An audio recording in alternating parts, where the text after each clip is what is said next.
첫 코너 함께했던 박수범 매니저 그리고 ISN 이지환 대표까지 함께해 보겠습니다. 두 분 안녕하십니까? 안녕하세요. 네, 저희 첫 출연이신데 오늘 두 분의 케미도 저희가 기대해 보도록 하고요. 그럼 외국인과 기관, 수급 주체들은 오늘 어떤 종목을 사들였을지 수급 탑5 보시죠. 네, 외국인 기관 둘 다 삼성전자를 여전히 담아가는 와중에 기관은 어제 오늘 금융주를 대거 담아가고요. 또 월요일에 최선호주로 픽해드렸던 대한전선까지 매수해주고 있습니다. 자, 오늘은 첫 번째로 외국인의 픽인 대우건설 보죠. 건설업황이 부진한 와중에 3분기 실적이 양호했다고 합니다. 과연 두 분은 어떻게 보시는지 대우건설 의견 주시죠. 첫 종목인데 두 분 다 스탑으로 일치하셨습니다. 매니저님, 아무래도 건설주에 대해서 우호적인 환경은 지금 아니라고 보시는 것 같아요. 그렇죠. 앞에서 제가 말씀드렸다시피 미국 같은 경우에도 케이스 실러 지표를 보더라도 네. 지금 이제 부동산 가격이 지금 계속 내려가고 있고요. 국내 시장도 마찬가지로 지금 내려가고 있고 지금 분양을 받았던 분들이 분양을 취소할 정도로 지금 분위기가 좀 많이 부동산 시장이 다운되어 있습니다. 이런 부분들은 아무래도 기준금리가 올라가고 있고 그러다 보니까 아무래도 소득이 많이 줄어들고 있는 가게 입장에서는 상당히 좀 부담스러운 부분들도 있다라는 거죠. 그런 관점에서 대우건설이 최근에 실적이 좀 좋게 그나마 좀 나와주고 있는데 네. 그 내용들을 좀 보게 되면 일단 해외 프로젝트를 좀 잘 수주하고 있는 부분들이고, 자, 그리고 주택건설 원가율이 좀 개선되면서 3분기 실적은 좋게 나왔습니다. 하지만 3분기 실적이 중요한 게 아니라 지금 이제 4분기 실적 그리고 내년 실적이 과연 대우건설이 좋게 나아줄 수 있겠냐.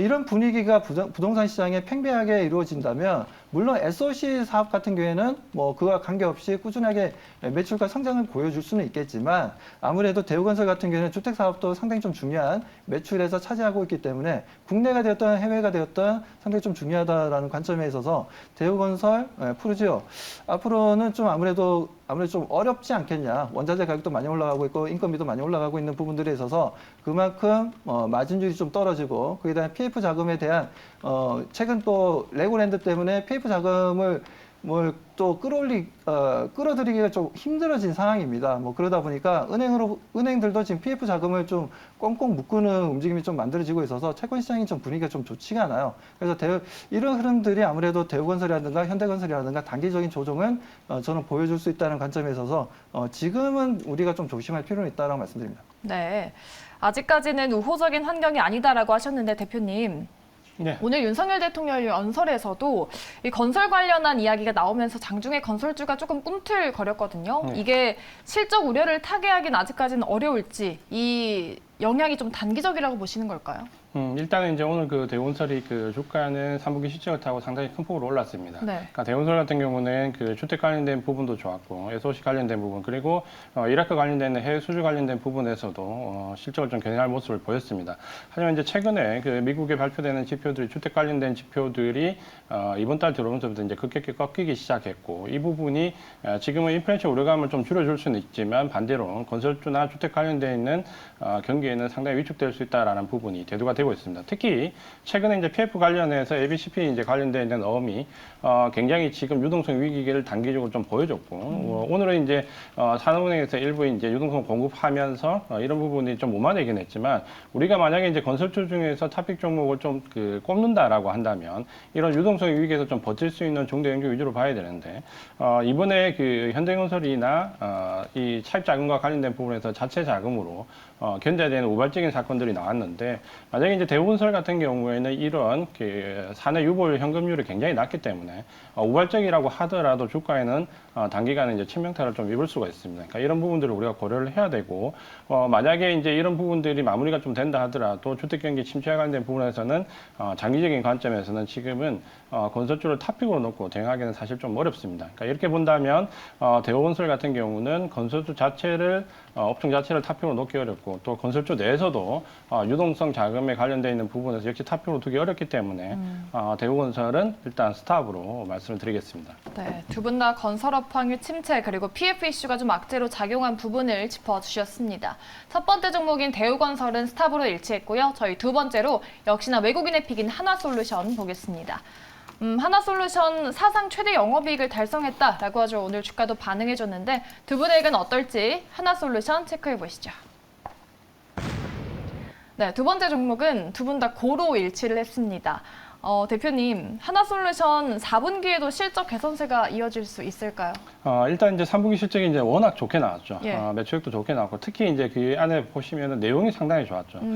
태양광과 관련된 부분에서 이 태양광 모듈 부분의 매출이 상당히 큰 폭으로 증가를 했고, 특히 이제 미국의 인플레이션 감축 법안을 타고 여러 가지 이슈가 대두되었지만 신재생에너지 관련된 부분에서는 사실 우리가 그동안 태양광은 중소업체들이 밀려서 상당히 고전을 했고, 어떻게 보면 이제 레드오션으로 취급을 좀 받았는데 지금은 이런 이제 정책적인 부분 때문에 상당히 매출이 영업이익도 커져가는 부분들이 역시 이제 수혜를 받았다 이렇게 봐야 되고, 특히 그 인플레이션 감축 법안 내용을 본다면 미국 내에 이제 생산 기반 시설 그리고 미국 내에서 어떤 정책적인 혜택 이 부분이 하나솔루션 같은 경우는 자회사 이제 하나큐스를 통해서 집중적으로 혜택을 입을 수 있기 때문에 이 부분은 상당히 이제 긍정적으로 우리가 중장기 비전을 좀 가져갈 수 있다. 다만 이제 우리가 이번에 그 하나솔루션 같은 경우는 이 석유화학 분야에 대한 이제 실적 우려감이 사실은 좀 있었습니다. 특히 이제 원재료 관련된 부분에서 재료값이 급등하면서 나프타 등에서 실적이 많이 나쁠 것이다.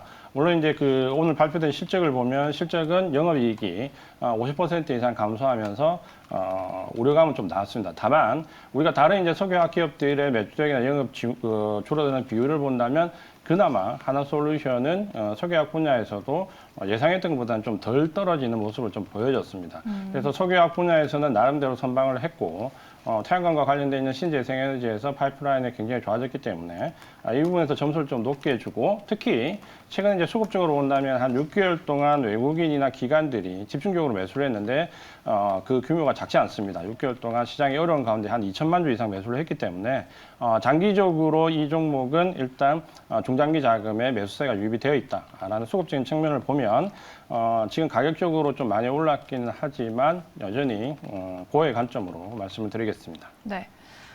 한화 그동안 주가가 좀 많이 달린 부분이 있잖아요, 매니저님. 우리 시청자분들도 한화는 조금 숨고르고 가지 않을까라고 질문을 주셨는데 오늘도 보면은 실적 발표를 하고 나서 느닷없이 1시쯤에 갑자기 또 급락을 했거든요. 이러한 부분을 미루어 봤을 때 쉬었다 가는 흐름이 나타날 가능성도 염두에 두어야 할까요? 저는 그렇게 생각합니다. 예.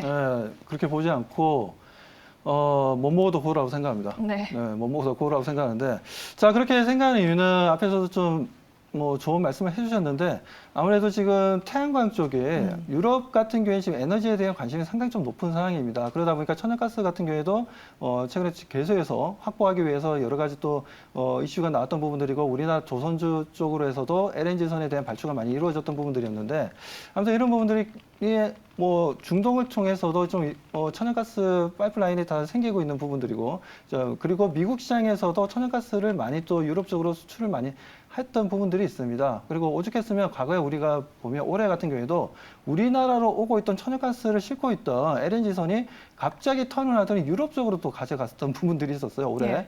그 정도로 천연가스에 굉장히 유럽 쪽이 민감한데, 그게 못지않게 지금 천연가스를 돌파할 수 있는 부분들이 친환경 쪽밖에 없어요. 그러다 보니까 태양광이라든가 아니면 풍력 쪽에 대한 이제 기대감이 좀 높아지고 있는데, 특히나 태양광 같은 경우에는 이제 풍력 같은 경우에는 아무래도 이제 규모가 있다 보니까 아무래도 우리나라라든가 필리핀 쪽이라든가 아니면 동남아 쪽이나 일본 쪽에 수출을 많이 하는 편이고, 그리고 태양광 같은 경우에는 그거에 제재를 좀 받지 않다 보니까 아무래도 폴리실리콘을 만드는 OCI가 같은 종목들보다는 아무래도 좀 그 폴리실리콘을 이용해서 태양광 모듈을 만드는 게 오히려 좀 마진율이 상당히 큽니다. 그러다 보니까 지금 하나솔루션 같은 경우에는 그런 부분들에 있어서도 유럽 시장이나 북미 시장에서 지금 판매가 너무 잘 되고 있고요. 오히려 없어서 못 팔고 있는 상황이라는 얘기가 좀 돌고 있습니다. 그 정도로 천연가스에 대한 확보도 해 나가고 있지만 신재생 에너지에 대한 관심도 높아지면서 좀 더 이런 태양광 관련된 분야들은 수혜를 좀 볼 수 있다라고 좀 말씀을 드리면서 저는 하나솔루션에 대해서는 고라고 말씀을 좀 드립니다. 네, 아무래도 전 세계적인 친환경에 대한 관심으로 인해서 당분간 좀 태양광을 비롯한 재생에너지 수요가 꾸준히 늘어갈 것이다라고 전망을 해주셨습니다. 하나솔루션까지 두 분의 의견이 두 종목 다 일치했는데 과연 마지막 종목은 어떨지 저희가 세 번째로 기관의 픽 대한전선 보겠습니다. 사우디 투자부와 초고압 케이블 공장 건립 투자 협약을 체결했다라고 밝혀지면서 또 주목을 받았죠. 대한전선에 대한 두 분의 의견 바로 확인해 보시죠. 예, 마지막 종목은 스탑으로 일치했습니다. 대표님, 네. 왜 스탑일까요?